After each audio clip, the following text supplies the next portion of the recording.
Assalamualaikum warahmatullahi wabarakatuh. Halo Sobat Masa First. Berjumpa dengan saya Nadine sebagai host podcast Kris Masasi kali ini.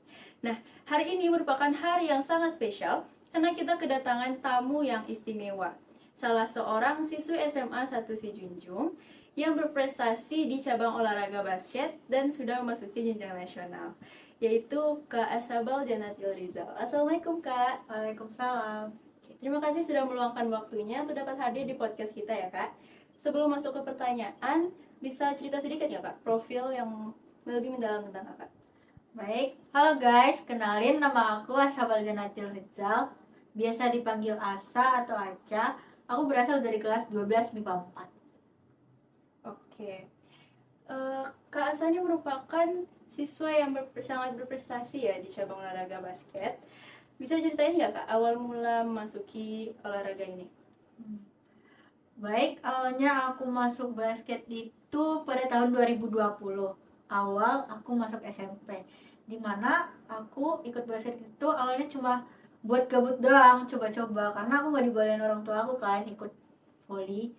Nah, aku juga pengen ngerasain suasana baru. Jadi aku mulai menekuni basket itu dari tahun 2020. Oke, berarti sudah lumayan lama ya Kak. Kira-kira dari selama menekuni tersebut, ada nggak tantangan yang udah Kak lalui? Mungkin dari dalam hal membagi waktu, pendidikan, atau sebagainya. Kalau tantangan pastinya ada ya.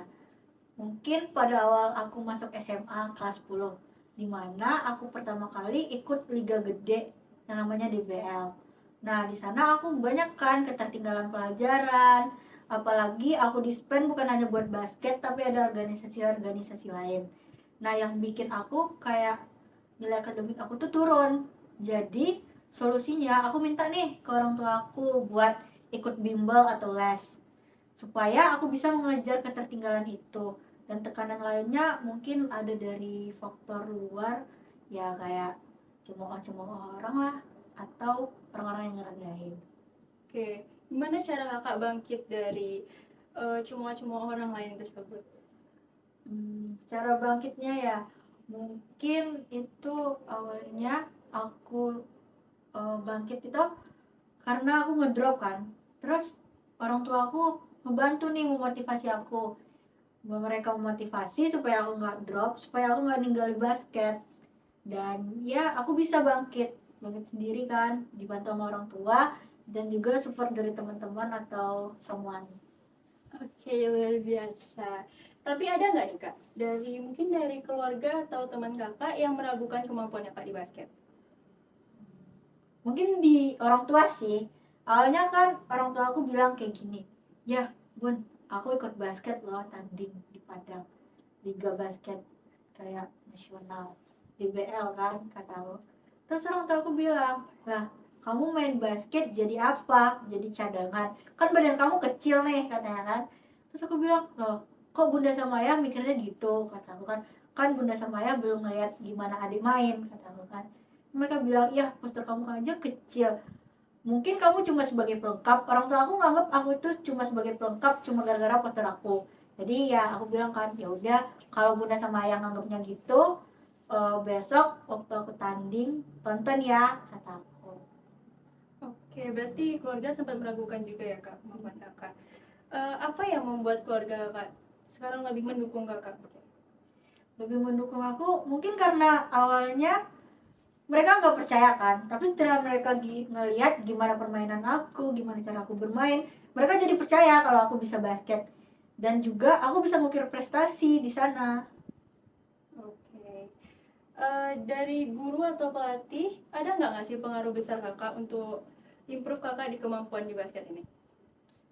Ya, guru atau pelatih itu berpengaruh besar besar sih bagi aku.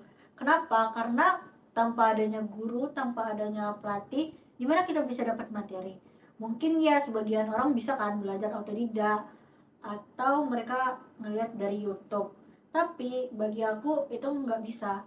Karena kalau kita latihan autodidak, ngelihat di YouTube pasti ada bohongnya kan. Kan seandainya kita capek nih, terus kan gak ada yang merhatiin, jadi bohong, kurang, gak konsisten. Jadi pelatih sama guru itu berpengaruh besar. Selain untuk melatih konsisten, mereka juga jadi sebagai motivasi, dan motivasi itu butuh banget sebagai seorang atlet. Oke, berarti mungkin sudah sekitar 4 tahun ya Kak menekuni dunia basket ini. Iya. Kira-kira apa sih momen membanggakan Kakak selama bermain basket? Momen membanggakan mungkin ada pada awal aku masuk SMA ya, dimana aku masih freshman, diajak nih sama kelas ikut liga DBL kan. Terus pas di sana awalnya aku nggak berharap banyak, aku cuma pemain baru adik kelas, jadi kayak udah diajak udah syukur nih. Nah, dan alhamdulillahnya kami melaju sampai final kan pada tahun pertama aku main basket. Dan dimana Smart Sasi baru comeback juga nih setelah bertahun-tahun absen di DBL. Aku nggak ada punya target pribadi sih, cuma aku pengen tim aku ini champion. Tapi takdir berkata lain, aku terpilih nih masuk dalam 10 nominasi first team, dimana first team itu nanti akan berangkat ke Jakarta DBL Camp kan. Awalnya aku mikir kan, ya itu mungkin kesenangan pribadi doang, nggak butuh lah gitu, itu tuh cuma bonus kan. Tapi setelah dilihat-lihat itu juga pengaruh besar dalam hidup aku. Awalnya aku nggak percaya ya, setelah final DBL kan pengumuman first team tuh siapa yang bakal berangkat ke Jakarta. Aku berdoa kepada Tuhan kayak kalau emang itu yang terbaik buat karir aku, berilah aku kekuatan, berilah kayak emang jalannya di sana aku bakal kepilih. Tapi kalau emang bukan di sana ya puncak karir aku, ya aku ikhlas.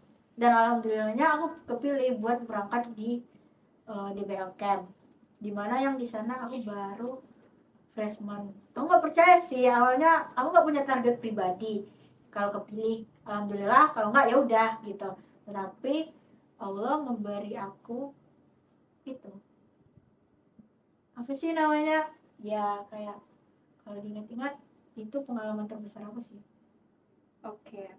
Di samping momen terbanggakan, mungkin Kakak juga punya masa-masa sulit ketika basket. Bisa ceritain nggak Kak?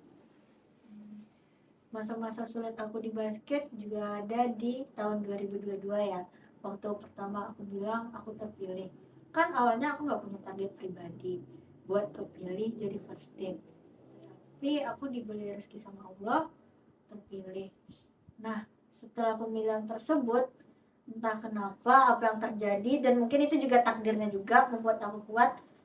Jadi aku didatengin nih lagi sama panitianya, didatengin ke backstage bilang, mohon maaf ya, sebenarnya salah panggil tadi, bukan kamu yang berangkat.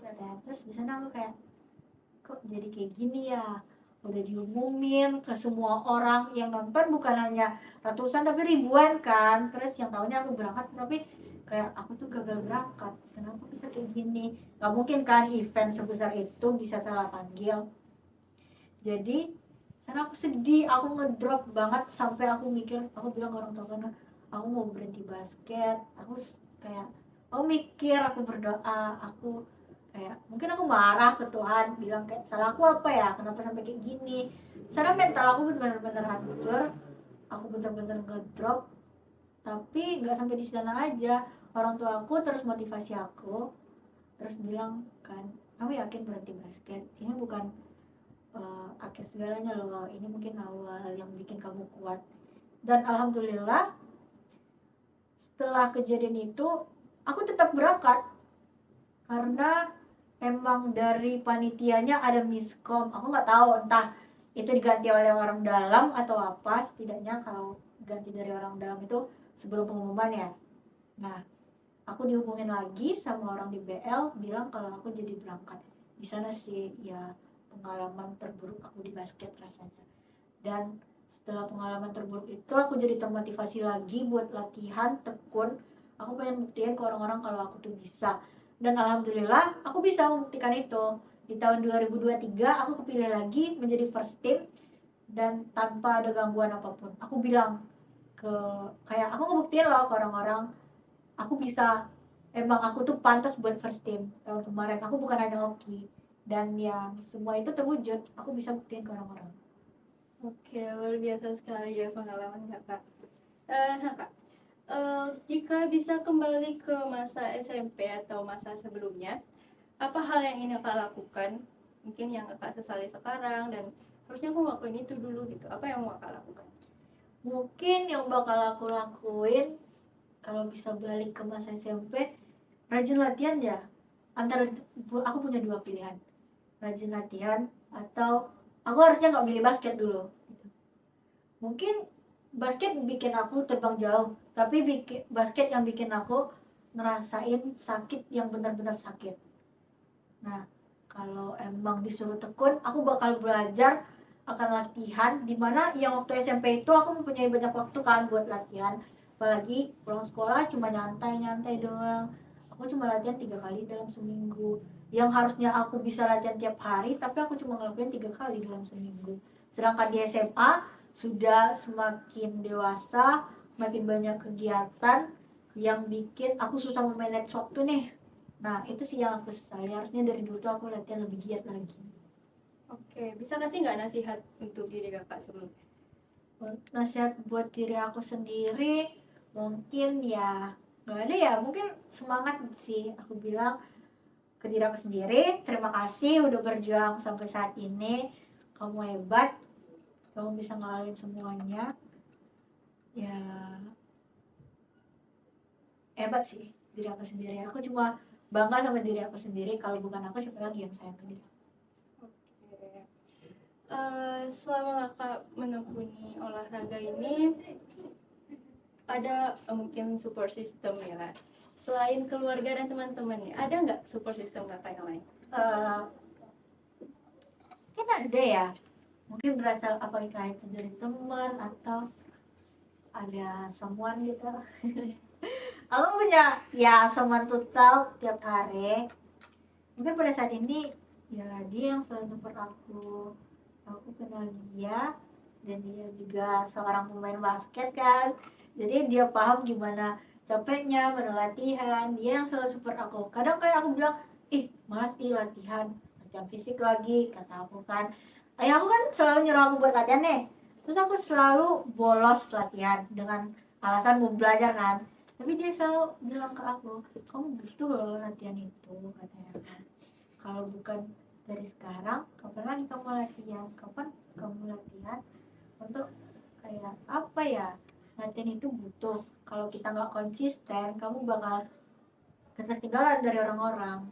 Ya, yang bikin aku kayak nih seharusnya latihan orang orang biasa latihan 3 jam. Nah, kita harus latihan 5 jam karena itu yang bikin kita sukses nantinya. Dan ya, thank you buat semua tetap aku tiap hari. Oke, luar biasa sekali.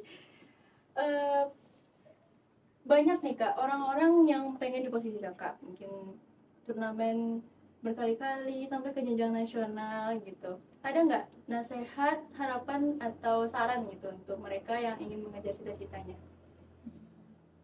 Aku cuma pengen bilang ke kalian semua, kalau emang pengen sukses, ya kita harus konsisten, berusaha, dan jangan lupa berdoa, ibadah. Karena ya satu lagi guys, disiplin. Karena itu bakal nentuin kita jadi apa nantinya. Mungkin kita hanya lihat kalau orang-orang pengen, ih enak ya jadi dia. Nah, kalian juga bisa, tapi mungkin ya rezeki kalian bukan di sana, bukan hanya di basket atau di akademik lainnya. Mungkin kalian bisa di olimpiade, kayak olimpiade, atau di bidang akademik. Mungkin kalau nggak bisa non akademik, karena manusia nggak ada yang sempurna kan, nggak mungkin kita menguasai semua hal. Mungkin mungkin aja, tapi susah juga kan. Ya tetap semangat, konsisten, ya disiplin. Oke, gini Kak, terkadang banyak orang yang sedang mengejar mimpinya, terus ngerasain perasaan bosan. Pernah nggak Kak ngerasain itu pas lagi bermain basket mungkin? Bosan pasti ada ya dalam kehidupan. Aku pernah ngerasain jenuh, bosan, kayak apa sih basket basket basket aja terus hidup aku gitu. Tapi setelah aku pernah ninggalin basket mungkin beberapa hari atau beberapa bulan, ternyata jenuh juga. Ya mungkin karena aku ngedapetin semuanya di basket, kayak aku capek di basket, nangis di basket, jadi ya udah dibilang sebagian dari hidup lah basket itu. Oke. Mungkin sekian pertanyaan dari kita. Untuk penutupan, ada kata-kata semangat nggak Kak untuk semasa first yang lagi nonton? Kata-kata dari aku mungkin ya tetap semangat. Buat kalian yang udah menggapai prestasi tinggi, tetap rendah hati, tanamkan ilmu padi, semakin berisi semakin menunduk. Ya, satu lagi mungkin pada kesempatan kecil seseorang bakal mengingat kalian di kepalanya. Akan tetapi pada kesempatan besar semua orang akan mengingat kalian di hatinya. Oke, terima kasih Kak sudah memberikan informasi dan pengalamannya. Semoga sehat selalu dan sukses, bertambah sukses ya Kak. Amin. Demikian podcast kita pada hari ini Semasa First. Terima kasih telah meluangkan waktunya untuk menonton video podcast kali ini. Sampai jumpa. Wassalamualaikum warahmatullahi wabarakatuh.